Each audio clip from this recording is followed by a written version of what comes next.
All right. As I said, we're going to go ahead and get started this evening. Appreciate y'all being here. Tonight, we're going to continue looking at Mark 9. And I can't make any promises we're going to finish Mark 9 because Mark 9 is a pretty long chapter, but it's an important chapter, a very key concept of what we see in Jesus' ministry. We're talking about Jesus' ministry, sort of a shifting, and that's sort of been our focus here the last few weeks. Is that Jesus' ministry focuses or shifts from doing his ministry, his preaching, his healing to preparing for Jerusalem. And that's sort of the idea we see here in the last couple of chapters, and in this chapter, especially in last chapter, is that Jesus has set his face toward Jerusalem. He set his face of where he's wanting to go and where he's wanting to finish, and that's where he's headed. And so that's what we're seeing. And he's been talking to his apostles about what's going to happen.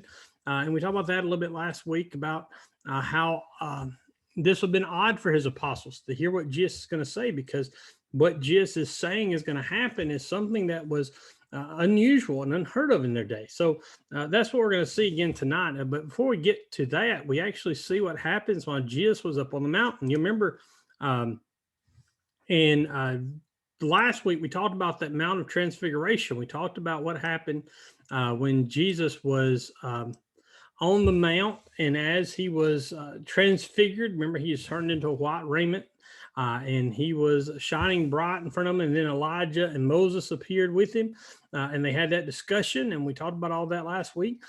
This is them coming down off the mountain. Remember, Jesus told his disciples who were with him, the three disciples of Peter, James, and John, don't tell anyone what you've seen until I have died, until I have risen again, until I've been resurrected. And remember, it said they were greatly perplexed by this, and they were wondering about what exactly Jesus meant, because again, they didn't comprehend this. And this leads us into what we talk about here. It says, and when they came to the disciples, they saw a great crowd around them. They saw a great crowd around them and scribes arguing with them. And immediately all the crowd, when they saw him, were greatly amazed and ran up to him and greeted him. And he asked them, what are you arguing about with them? And someone from the crowd answered him, Teacher, I brought my son to you, for he has a spirit that makes him mute. And whenever it seizes him, it throws him down, and he foams and grinds his teeth and becomes rigid. So I asked your disciples to cast it out, and they were not able. And he answered them, O faithless generation, how long am I to be with you? How long am I to bear with you? Bring him to me. And they brought the boy to him. And when the spirit saw him, immediately it convulsed the boy and fell on the ground and rolled about, foaming at the mouth. And Jesus asked his father, how long has this been happening to him? And he said, from childhood. And it has often cast him into fire and into water to destroy him. And if you can do anything, have compassion on us and help us. And Jesus said to him, if you can, all things are possible for those who believes. Immediately the father of the child cried out and said, I believe, help my unbelief. And when Jesus saw that the crowd came running together, he rebuked the unclean spirit, saying, you mute and deaf spirit, I command you, come out of him and never enter him again. And after crying out and convulsing him terribly, it came out. And the boy was like a corpse, so that most of them said, he is dead. But Jesus took him by the hand and lifted him up, and he arose. And when he had entered the house, his disciples asked him privately, why could we not cast it out? And he said to them, this kind cannot be driven out by anything but prayer. So we have this very interesting interaction between Jesus and his apostles, and as they are gathering here, and they've come down off the mountain, and they find all these people around it. And basically what it is, he comes off the mountain and finds the other 9 apostles. They are here and they're arguing. They're arguing in a great crowd. They're arguing with some scribes. Remember, the scribes are the Jews whose job it was to record scripture. And what typically thought is what happening is that they're arguing about whether or not the apostles really have power, or whether or not they're able to do miracles. Because what's happened here is that the what has happened here is that the disciples have had a man brought to them who has had an unclean or has an unclean spirit, a boy who has an unclean spirit, and they're unable to cast it out. They've not been able to do this, and this is going to be very odd for the apostles because this is the first time we have recorded, and we were pretty sure this is the first time it happened to them that they were unable to do a miracle. Every other time they've had this opportunity to do a miracle, it's been done. They've been able to perform it. They've been able to cast the demon out, and everything's went as according to plan, if you will. But this time it didn't. This time it didn't work out, and so they're arguing with the scribes. And again, the scribes are doubting their authenticity, doubting their authority, and calling them into question. Again, this is going to call into question not just the apostles, but also Jesus himself, when not he is able to do what he said.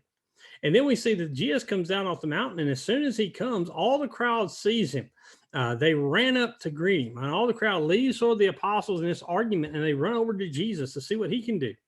And as Jesus works his way through the crowd, he gets to this apostles and this group of scribes and says, "What are you arguing about?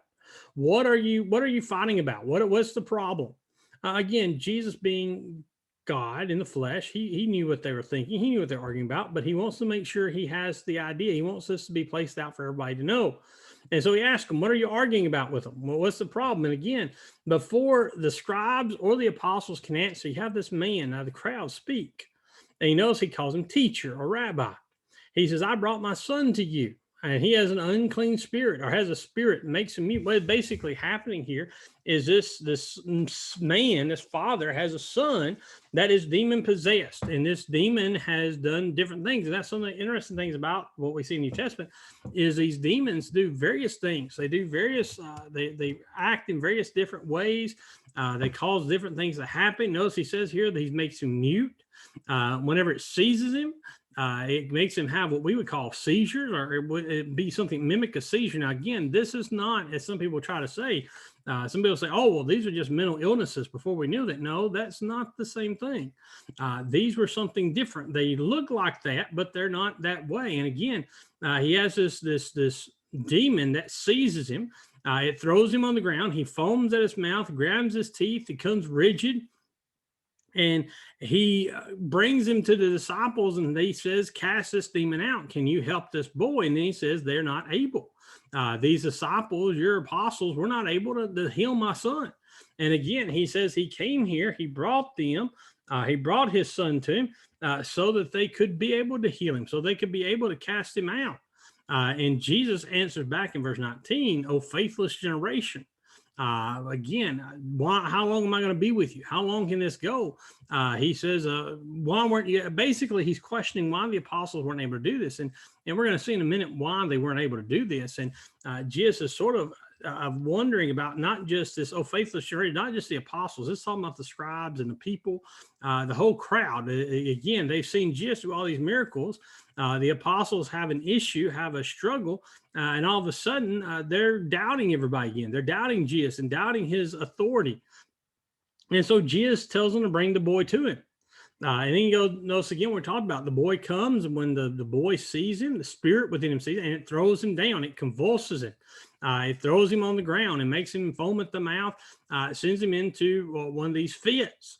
And Jesus, again, before he deals with the spirit, he asks the father a question. Notice, he says, "How long has this been happening to you? How long has this son had a demon?" And the man says, "From childhood." And you notice what he talks about. Notice what he talks about this demon. Notice the severity of this demon. It's cast him into fires. It's cast him into water to destroy him. He notice this, "But if you can do anything, have compassion on us and help us." Basically, he says this demon will take hold of him and not only just throw him down and throw him into what we would call seizures again, but it throws him into seizures where he tries to go into the fire. It purposely tries to get him to go into the fire. And again, in their time, in their house, the fire would have been a major place. That's how they would have done all their cooking. So a fire and keeping warm. So a fire was a pretty common place. And then on that, it tries to throw him in the water. Again, you think about it. If he's having like a seizure, if he's rigid and convulsing, and he gets on the water, he can't fight for his life. He can't swim. He can't come up top. And so basically what this man's saying is this demon's trying to kill him. And what we basically see here is the father here who is speaking to Jesus is exhausted. He is exhausted from all that is happening with this son, because he's having to keep an eye on him. He's having to watch him at all times, and always having to be ready to look after him and to try to protect him and help him from this demon possession, to make sure this demon doesn't try to kill, or doesn't kill him. Not try to, doesn't do it. And so this father is really, I think, at his wit's end. He is about as far as he can go. And so that's why he makes that statement at the end of verse 22. But if you can do anything, have compassion. And again, this probably comes from this from the fact that he brought the boy to the disciples, expecting them to do something. They weren't able to do something. So if the disciples can't do anything, then the master may not be able to either. This demon may be beyond their comprehension, maybe beyond their dealing with. And so this is why he cries out, or why he says, if you can have it, if you can do something, if you can do anything. And again, notice this, have compassion on us and help us. Again, it's not help my son, it's help us. And again, that encompasses his son and him and his family. Because again, this would have been a stress. This would have been a burden on all of them, not just the son. And so he asked, and Jesus in verse 23 sort of takes offense. And again, the offense here is understandable, because Jesus says, if I can. That's sort of a question. Jesus is like, you're questioning me. You're questioning if I can do this, if I can accomplish it, if I can heal this son. And again, the idea is Jesus is basically getting to the gist of it, is you brought him to me to heal him, and now you're questioning me. Now you're questioning. And then he says, all things are possible for the one who believes. And so Jesus flipped this around, not from him, but on the man. And says, it's not just me. He says, those who believe. He says, anybody who believes and those who have the faith, this can happen. They have faith that God can do this. And then the father cries out. He realizes what he's saying. He realizes what Jesus is saying to him. And he says, I believe. I believe you can do this. Again, we know that, because if he didn't believe it, he wouldn't have brought him to Jesus. And he asked Jesus, help my unbelief, help his doubt. Basically, he's brought this child to the apostles. The apostles were able to do anything.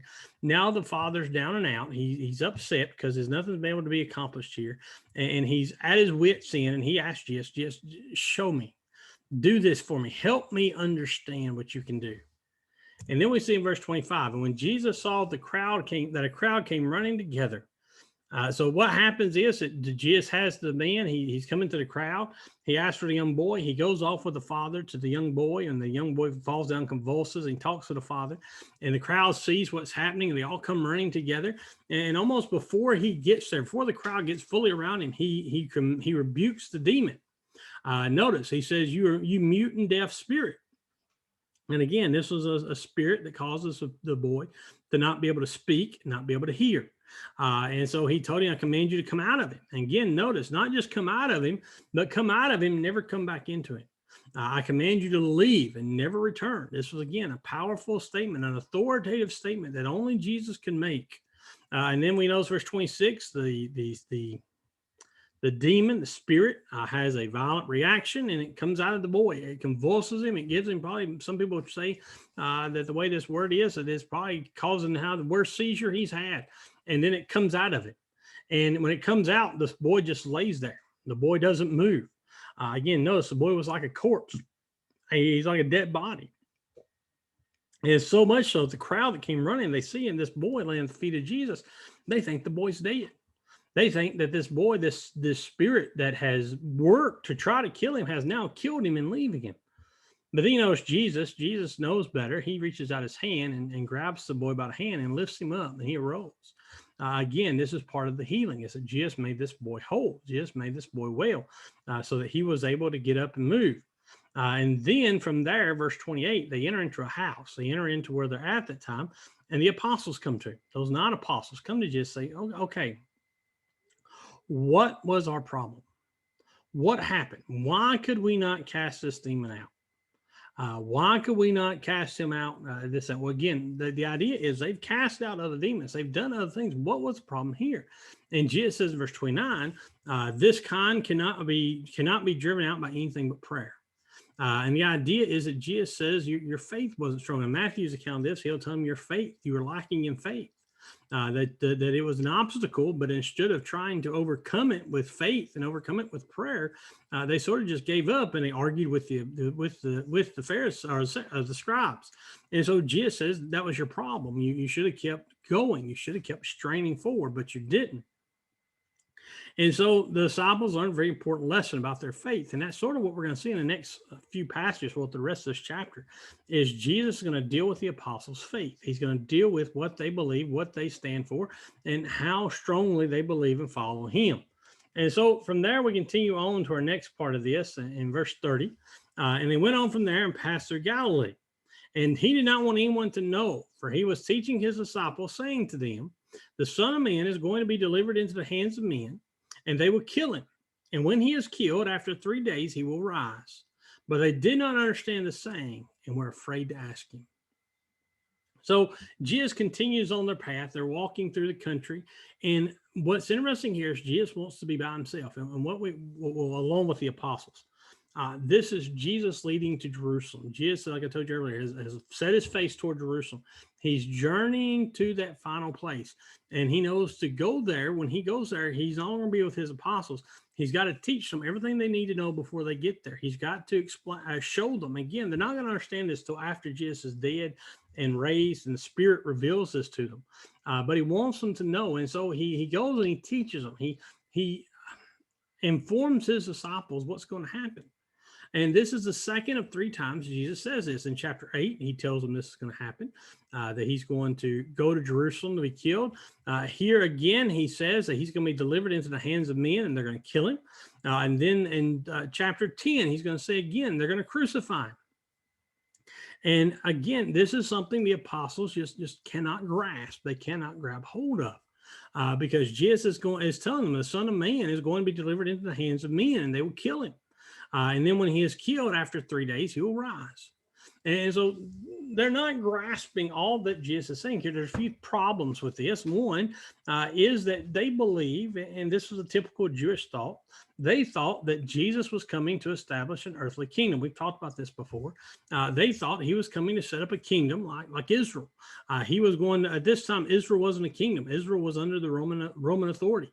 And they thought that he was going to come in and basically kick the Romans out and take over the throne and going to set up a new kingdom. We're going to see that a little later in this very chapter. They still have that mindset.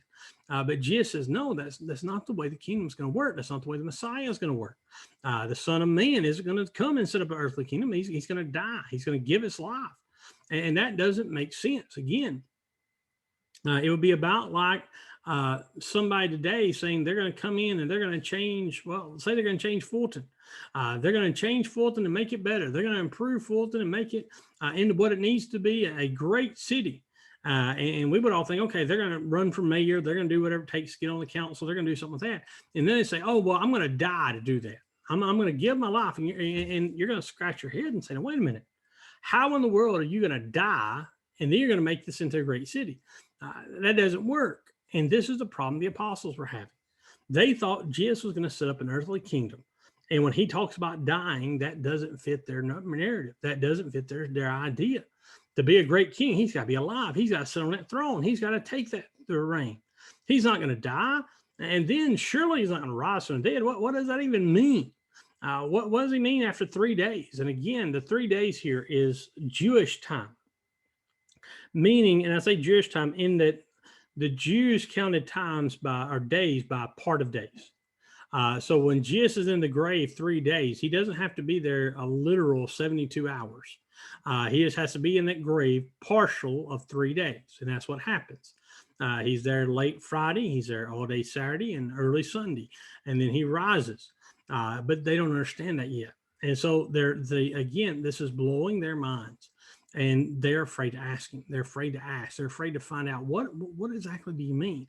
And I think they're afraid because they're afraid he's going to, what the other disciples may think. They're afraid of what Jesus is going to respond. They're just hesitant to find out what's going to happen. And so we go on from there to look at the next story. After Jesus, they've had this discussion, they continue on to Capernaum. Now, Capernaum was a city on the Sea of Galilee that was near the sea, that was on the sea where Peter and Andrew lived. And where Jesus had his base of operations. And so they come to Capernaum and they come into the house where they're staying, and Jesus calls the disciples in and says, what were you talking about on the way? What were you discussing? Well, let's read it. Verse 34, but they kept silent. For on the way, they had argued with one another about who was the greatest. And he sat down and called the 12. And he said to them, if anyone would be first, he must be last of all and servant of all. And he took a child and put him in the midst of them. Taking him in his arms, he said to them, whoever receives one such child in my name receives me. And whoever receives me receives not me, but him who sent me. So again, the disciples are sitting here talking. They've been talking on the road after Jesus told them he's going to die and he's going to be raised in 3 days. They're still thinking, okay, he's going to set up a kingdom. Before all this happens, he's going to set up this kingdom. And we got to figure out who's going to be number one. Or, well, we know he's going to be number one. Jesus number one, but who's number two and number three? Who's the right and left-hand man? Who's going to be in control? And again, this is typical human things. If you know somebody, if you had a group of friends and one of them said that he's going to, or one of your friends says she's going to start a new business, she wants you to go work with her. And you're going to be thinking, okay, well, how much is going to benefit me? Am I going to be one of the lower workers or am I going to be one that's going to go with her? If she makes a lot of money, she's going to share this money with me. And depending on how many people start working with them and saying, okay, well, how far up am I going to be in this ladder? That's what they're thinking. Okay, we were with Jesus from the beginning. Surely one of us is going to be at the top. One of us is going to be good. But which one is it going to be? And again, this shows their immaturity, shows their misunderstanding of Jesus. And they want to argue about who's the greatest. And so then verse 35, Jesus sits down and calls the disciples to him. They're all sitting around and he begins to teach them. And what he teaches them is something we've heard our entire life. But to them, this was radical. This was new. Where he says, if anyone will be first, he must be last and servant of all. Now, where this is odd, where this changes their mind, is in their world. To be a servant was to be the lowest of the low. They had hierarchy. They had social status. And depending on where you were born is where you would be. If you were born a slave, you would most likely be a slave your entire life. Your children will be slaves and their children will be slaves unless you worked really hard and saved up money and could one day pay for your freedom. And that happened, but not very often. And so a slave was the worst of all. And what would happen for a slave is a slave would be one that when you come in, you would have to wash feet. Now that's something we've not talked about, and I won't get too much into it. Just give you an idea. Imagine how your feet are. You know, we all wear sandals and flip-flops during summer. You know, at the end of a summer day, if you've been outside and walking around a lot, how dirty your feet are. That's sort of how their feet were. So that was everybody's feet, because everybody had just a basic pair of sandals, and all the roads were dirt. There was no concrete, a little bit of rock road, but not much. It was mostly just dirt. And when you come down into a house and you came in to eat, you didn't sit in a chair like we sit in. You know, we sit in a chair, and I'm sitting in a chair. I'm pretty high up. We're all sitting in chairs pretty high up. When they sit down sort of like you see in the Orient, Japan, Chinese, where you would sit on the floor. You had a table that was maybe a foot or so high, and everybody was sitting on the floor. And what you would do is you wouldn't have a chair. You would all sit on the floor, and you would recline at dinner. And we'll talk about this a little later on. And when you reclined at dinner, you would lay over on the chest of whoever was beside you. So you would lay over beside somebody, and your feet would be tucked at an angle behind you.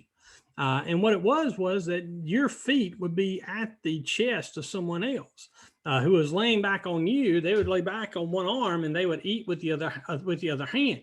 And they would have their head rested on someone's chest. And again, the feet would be close by. Well, these feet had been walking on the road all day and were dirty. One of the jobs of the slave, I say all that to say this, one of the jobs of the slave was when people come into the house and when the family come in to eat, the slave's job was to get down and to wash everybody's feet. I don't know about you, but of all things that we read about in the Bible, that's one thing I don't think I would like to have had to do. I'm glad we don't have to do that. Is washing people's feet. But the servant would wash people's feet. And then not only would they have to wash people's feet, when it came time to eat, the servant would give food to the master, his family, his guests, and all the people down below that. And then after all of them have eaten, if they're not finished, then the servant can eat. If they are finished, the servant has to clean up their dishes and clean up their food, and then the servant can eat. And sometimes the servants would eat at a different part of the house. And so I say all that to say this, a servant was a person who was looked down upon in their society because he was a lower citizen. He wasn't as great as everyone else. And everybody, again, there are people like us. They want to be number one. They want to be the top. They want the best. And Jesus comes in and he says, if you want to be first, if you want to be greatest in the kingdom, he says, you got to be last. He says, you got to have the heart of a servant. And that was an unusual thought. That was an unusual idea. Why in the world would I want to be a servant? I want to be served, not to serve. And remember, Jesus will tell us that he came not to be served, but to serve. And so Jesus tells the apostles, look, my kingdom is not like this world. And that's the gist of this, is my kingdom's not like this world. It's not about being number one. It's not about being the top dog. It's not about being the best of the best. It's about being the one who cares and who's willing to serve and look after everyone else. And then he brings in a child. Now, the other thing about this child is children were not highly favorable in the Roman Empire. In the time of Jesus, the Romans, they were the ones in control, and they and their culture and the people around them, children were viewed as replaceable. Now, think about that for a minute. You think about how we view children, how we view them as precious and dear and important to us. And to the Romans, it wasn't that way. To a Roman house, a child could be replaced. If a child died, and that was a typical thing that would happen, then that's fine. A child born in your house, if you wanted a boy and you had a girl, the Romans they had their laws, and it wasn't against the law, where they would take a child out, a baby, an infant, newborn baby, and take it out into the wilderness and leave it, put it on a rock and leave it, and walk away because you didn't want it. And what would happen is you would leave it out there, and typically what was thought of happen was that you had a wild animal who would come and eat that child. Now think about that for a minute. Think about how cruel and how unusual you have to be willing to put a newborn baby out in the wild, to leave it to the elements, to want to be eaten by an animal. But what would happen, and this shows even worse what some of the people were, what was even worse is there were people who made it their whole point, their whole position to go find these babies and make them into slaves. They would go and they would find these babies that were left out and they were abandoned. And they would take this child and they would raise it up and then they would sell it as a slave. And so I say all that again to say that their time, a child was not viewed as it is now. A child was, again, a lowly citizen, a lower class. Children were not important. And so for Jesus to pull a child and say, take this child and say, you have to be a child, be childlike, was really blowing their mind. They didn't understand this because they had been taught their whole life, you don't want to be a child, you want to be an adult, you want to be a respected man, you want to be somebody in a high position. And Jesus says, no, that's not what you want. You don't need that. You need to be childlike. And then he knows verse 37, he says, whoever receives one such child in my name receives me. And the idea here of a child is the child is one that is weak, one that needs protection, one that needs care. And Jesus is going to talk here not just about a physical child, that yes, we should look after physical children, but we also should look after spiritual children, newborn people in Christ. And he says, whoever receives one child in my name receives me. If we take the newborn child in Christ and we receive that child and we make sure it grows and develops and and becomes faithful, he says you receive him, and not just him, you receive also God. And he continues from there to talk about this idea. Now, checking my time here. Let me see something real quick. Uh-oh.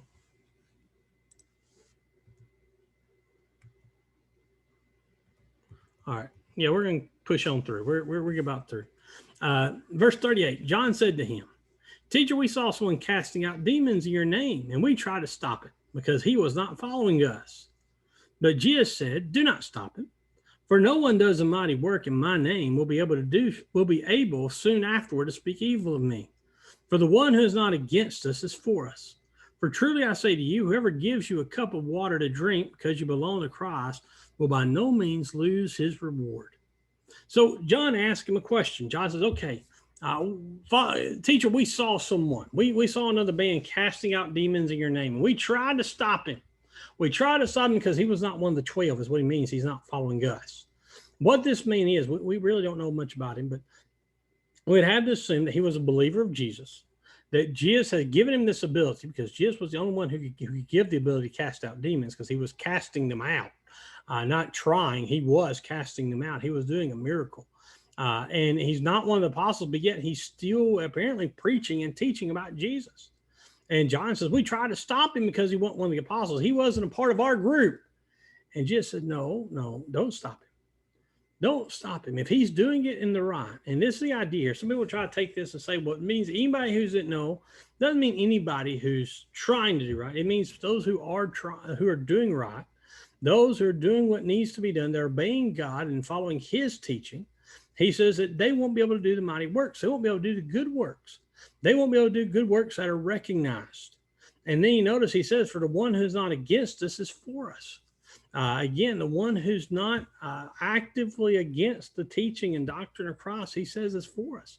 He said they're on our side. They may not be in our little group, but that doesn't mean we should be against them. And again, this can apply in various places, in various ways. And Jesus says in verse 41, I say to you, whoever gives you a cup of water to drink because you belong to Christ, by no means lose his reward. What he means is not that if you give a cup of water to somebody that literally give someone a cup of water, that you're going to be saved in heaven no matter what you do, is he's speaking here about the spirit behind it. That he says there are going to be those who are going to hear about who you are. They're going to see what you've done. They're going to know what you stand for. And this is even for us, that are going to realize that you're doing Christ's work, the work of God. And he says they're going to bless you for it. They're going to look after you. They're going to take care of you. They're going to provide for you. And that's the idea, give you a cup of water to drink. And Jesus goes on from there to talk about this next part. He says, whoever causes one of these little ones who believe in me to sin, it would be better for him if a great millstone were hung around his neck and he were thrown into the sea. And if your hand causes you to sin, cut it off. It is better for you to live your life crippled than with two hands to go to hell, to the unquenchable fire. And if your foot causes you to sin, cut it off. It is better for you to enter life lame than with 2 feet to be thrown into hell. And if your eye causes you to sin, tear it out. It is better for you to enter the kingdom of God with 1 eye than with 2 eyes to be thrown into hell, where their worm does not die and the fire is not quenched. For everyone be salted with fire. Salt is good, but if the salt has lost its saltiness, how will you make it salty again? Have salt in yourselves and be at peace with one another. Now let's look at what happens here. Jesus starts here, we're talking about verse 42. Anybody who causes someone to sin, again, he's going back to that child. Anyone who causes a little child in him to sin. And the idea to sin is not just to mess with, but to fall away. But to fall away from God and never come back. He said it'd be better for him if a millstone, now a millstone was a huge stone. A millstone, what they would do is they'd have these big rocks, big round rocks that they would lay down. They'd have one on the ground, and this would be about a 2 or 3 foot diameter rock. And they'd have another rock that was one that was sitting flat and one that said vertical. And what would happen is the one vertical would be on its side where it would roll. It would be round and it would roll. And they would hook a donkey up to this rock, and the donkey would walk around the lower rock. And as he did, the rock that's vertical would roll and crush the wheat. and it would create a meal, and they would create their meal, and they would create that's how they would get their meal for their bread. And Jesus said it'd be better if you took one of those big rocks, tied it around your neck, and were thrown into the sea. The idea is that Jesus is saying, and this is hyperbole. Hyperbole is a way of exaggerating a truth. And exaggerating not meaning don't take it literally. And that's this whole section of hyperbole. Is Jesus says it would be better for you to die that instant death than what's coming. Now, the idea is that if you die an instant death and you cause someone to fall away, you've got the worst end coming, even if you did this. And the idea is it's better to be killed, to die by millstone. Again, to drown is probably one of the worst ways you could die, that losing all that. And that's what he's talking about, is have this millstone, a big rock, thrown around your neck and then thrown into the water. Where there's no chance. You got the few minutes you've got left, or a few seconds you've got left of breath before your breath is gone, and you have very little time to think about life. Versus if you sin and you cause someone else to sin, and you have to go into eternity, you have to go into hell and have to deal with that thought of what you did in life forever. And that's the idea of all this. And Jesus says in verse 43, verse 43, 44, 45, or 43, 44, 45, 46, and 47, he's going to talk about the same thing. He talks about your hand, your foot, and your eye. And this, again, is hyperbole. He doesn't literally mean if your hand is causing you to sin, you've got to cut it off. What he's saying is that if there's something in your life, and this is something you need to learn as a Christian, especially as y'all grow older and learn more about the truth, is that, and the quicker you learn this, the better off you are. If there's something in your life that's causing you to have problems with God, if there's something that's interrupting your walk with God, if it's, I don't know, if it's TV, if it's internet, if it's friends, if it's a boyfriend, whatever it is, if it's a job, whatever it is, Jesus is saying it's easier. It would be easier and better off for you to lose that thing that's causing your life to not be with God and enjoy eternal life with God in heaven, than to have life and to allow that thing to lead you away from God and have to live in hell. That's the basic gist of all this. And again, the idea is you better believe, and this is what just wants you to think. I don't know about you, but if God tells me to cut my hand off, or if I've got a sin, if I'm doing something to this hand that causes me to sin, and I'm contemplating cutting it off, it better be a pretty big thing. I'm pretty fond of my hands. I'm pretty fond of my feet. I'm pretty fond of my eyes. And so what Jesus is saying is, he says you got to consider the cost. That's the whole point, is consider the cost. Consider what it's worth. If it's worth the temporary pleasure in this life to have that thing that's causing you to sin, but then have to deal with eternal consequences, eternal fire, or if it's better to temporarily be in pain and temporarily lose that thing that you think is so important, to have reward and pleasure waiting for you. And that's basically the idea of this whole section, is that you've got to weigh this out. What's better? The idea was temporarily losing something, but yet gaining eternity, or having something temporary, yet having to suffer for eternity. And that's sort of the Christian life in a nutshell, is what we have to look at is, where do we put the balance? There are going to be things in your life, and some of those, you're going to face things in your life that's going to question you. Okay, what do I want? Do I want this that I know goes against God, and I know it's going to cost me my eternal life, my eternal home with God? Or am I going to choose my eternal home with God and have to lose this thing, no matter how great or how good it feels to me? And that's what Jesus is talking about here, because he's saying that no matter what you have in this life that you think is so great, that to lose that thing in this life is better than to have to deal with eternity, to deal with eternity without God. And again, to be thrown to the hell. And then notice how he describes hell, where the worm doesn't die, the maggot doesn't die, the worm that eats out, the worm that, again, this is the idea of a wound that's festering, and that has worms in it and has that foul stench and just terrible, where those things never die, and the fire is always burning. And then Jesus says in verse 39, for everyone will be salted with fire. I think what Jesus means here is that you have a choice. You can either be salted with fire in eternity in hell, or you can be salted with fire on earth. Because you see, to choose that Christian life, again, this is not an easiest of choice, because to choose that Christian life and give up that thing, sometimes it's going to be hard. Sometimes you're going to suffer. Sometimes you're going to have to deal with things because of choosing Christ. You may lose a job. You may lose friends. We may be persecuted. We don't know how the next few years and decades can be for us. It may become against the law to be a Christian. And we got to choose what we're going to do. We're going to suffer to be a Christian, but yet have eternity with heaven. Or we're going to say, well, I'm going to give up my Christianity, so I don't have to suffer here, but then know that eternity, we've got to deal with hell. And Jesus says, basically, you're going to be salted with fire. One thing in your life is going to be fire. You've got to choose which one you want. And then he says, salt is good. Salt is good when it's doing its job. He says, but if the salt has lost its saltiness, how can you make it salty again? You can't. For salt to be effective, salt has to do its job. Salt has to have the saltiness to it. To be the salt of the earth, and Jesus told us in Matthew 5, we are the salt of the earth. To be that salt, we have to choose him and his life and his plan above all other things. And that's where Jesus says here, have salt in yourselves and be at peace with one another. Don't worry about this life. And this goes right back to their argument. Be at peace. Don't argue about this life. Don't argue about who you think should be greatest in this kingdom you believe is coming. That's not really coming. Don't argue about that. Don't argue about temporary. Be at peace with each other, knowing that that peace will help you be ready and prepared for the eternal home of heaven.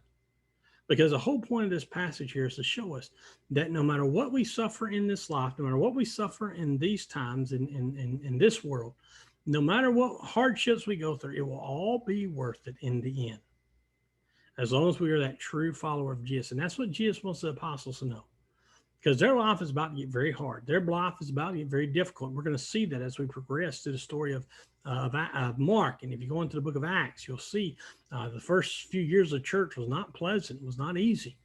And Jesus is preparing them to know that there's going to be hardship. There's going to be difficulty. And that's the truth for any Christian. Anybody who accepts Christ and follows his word and follows his doctrine, obeys it and lives it, their life is not going to be easy. Their life is not going to be a bed of roses. But the end is worth the means. The end is worth it all. And that's what Jesus says. You've got to choose. Would you rather have fire and to be tested with fire in this life and have the reward of the life to come? Or would you rather have your reward in this life that's temporary, that's passing, but yet have to deal with fire in the life to come that's eternal and never ending? And the easy answer to that is we'd rather have fire in this life, temporary, and live with him for eternity. And that's, again, the gist of this, to know that Jesus' disciples, Jesus' followers have to make that choice. Do I choose temporary but have to suffer consequences? Or do I deal with temporary problems to have the eternal reward with God?